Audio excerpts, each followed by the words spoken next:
Ladies and gentlemen, I'm meadsyreplays. Welcome back to the channel. Now today we're going to have a discussion. We're going to have a talk about premium tanks and how they have changed over the years for the worse. So those of you that haven't been playing the game since pretty much the start, you'll never really understand what premium tanks were all about. Now, premium tanks originally were all about making credits. It was an easier way to make credits, and that is all premium tanks used to be for. You used to pay for premium tanks sort of quite cheap.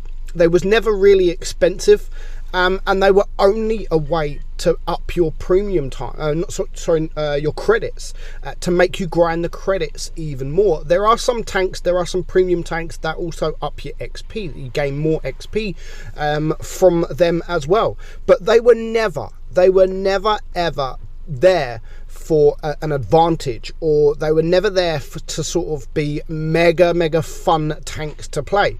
They were literally just there to make more credits. Nowadays they are not like that. It is premium tanks now. No one ever looks at premium tanks. If there's a new premium tank in the game, they will never look at blitz stars and see the credit coefficient. They don't care, because premium tanks now are not there to make credits. And this is what has got me confused, and it's frustrating in a way of just how much blitz has changed over the last, since it started coming out, since the game was released. Because you got tanks like this, the Rudy, the T-34-85 Rudy, brilliant tank back in the day. It's not great. It wasn't great. I mean, you've got the T-34-85, you got the T-43, which is pretty much a better version of this, or pretty much the same.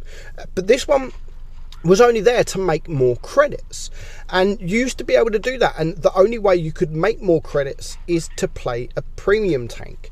Nowadays, Wargaming recently, I think the last patch, introduced a new credit system, which I really, looking at it now, I'm not so much a lover of that. And they've done it so where you get a good battle and where you get an ace or Top Gun or something like that, you gain more credits. So you can earn, I've seen people earn over 300,000 credits in a tier 10 game in a tech tree tank.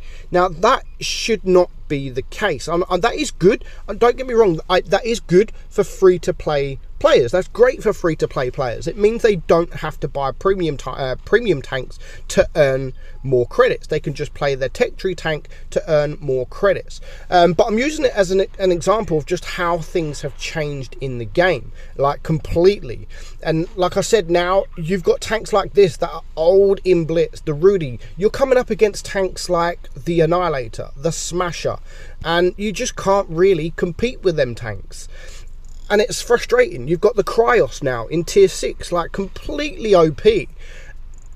And it wasn't like that back in the day. It really wasn't like that at all. There wasn't a single, apart from maybe the IS-6, because it was +2, -2 matchmaking, apart from something like the IS-6, there wasn't any premium tanks that you would sit there and think, this tank is freaking amazing. This tank is so good. They were all just average tanks. I mean, you had the T-34. Wasn't how it was back in, how it was now. Wargaming buffed it when they started bringing all these new premium tanks into the game. So now it just kind of feels like premium tanks are just there for people to spend money, and it doesn't matter about what they were originally there for. Wargaming have just gone in a completely different route, and I would have liked to have seen, obviously, it be the same. I know we sit there and think, when there's a new premium tank in the game, we sit there and think, what the hell is this? And myself included, I'm one of them, and think, why sell this because it's shit? But at least make it so it's I don't know, at least make it so it earns a lot more credits than something that is OP. But Wargaming are never going to do that now. Like I said, the premium tanks are not there now to make credits. You don't need premium tanks to make credits. You can just go and drive a tech tree tank, and if you have a good battle, If you get an ace, you're gonna earn credits. So let me know your thoughts. Like, what are your thoughts? Like, do you wish the game was how it was back 6, 7 years ago, where premium tanks were literally there for one reason and one reason only, and that is for credits? Or do you like it how it is now, where there is a wider choice of premium tanks, but they are all much better? Because that was another thing, like, premium tanks were not supposed to be there to be a better version of a tech tree tank. It was supposed to be like a tech tree tank, but you can earn more credits. But if you look at it now, I mean, just take some tanks, for example. We spoke about the Cryos, a better version of the Jagdpanzer IV. You've got the Cromwell B, a much better version of the normal Cromwell. And there's so much more. What I do like is there is some tanks out there like the 121B. It's a decent tank, but it's not a better version of the 121. And for me, that is how premium tanks should be. They shouldn't be a better version than the tech tree counterpart. It just shouldn't, because they're just wargaming. The whole point of the game is to grind up. It's like levels, isn't it? Like, you complete level 1, you complete level 2, and that's the main focus of this game, is getting to tier 10, completing the game as such. So wargaming are just giving everyone a different reason why not to play tech tree tanks and just spend. They don't want people to grind the lines. They're bringing all these new lines out, but yet they're bringing all these premium tanks out that are just much better. And these two tanks that I just showcased here, the Panther N10, back in the day, it wasn't nothing special at all. It had nice DPM, but now you're coming up against things like the Centurion RA8AC, and it's just can't compete with tanks like that. These old premium tanks cannot compete with tanks like the Cent, with like the Action X, like the Object 252U, the CDC, the Dracula, Hellsin, Smasher, Annihilator. They just can't compete with tanks like that. So in a way, it is a shame. It is a shame that Blitz has gone this way, where for them it's just money. What other tank can we bring in next? What other OP tank can we bring?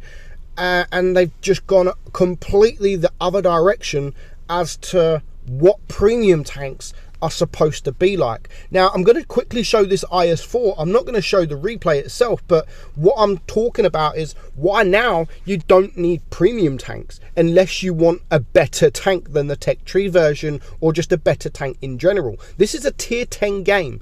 He gets 8,600 damage, which, yes, is a massive amount of damage, but the credits earned is 200,000 credits.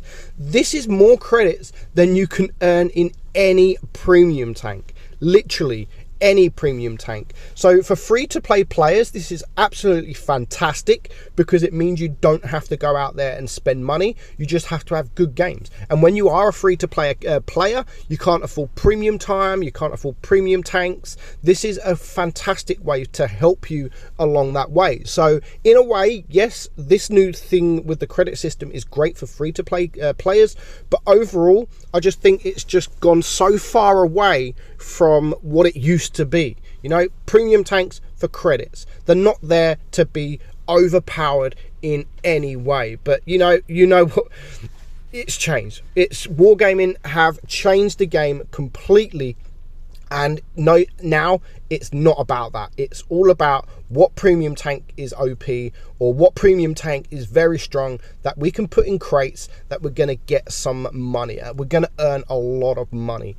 So let me know your thoughts on premium tanks. Like, what is your opinion on premium tanks now compared to what they used to be? So I hope you enjoyed the video. I'm meadsy69, and I will catch you all soon. Bye-bye.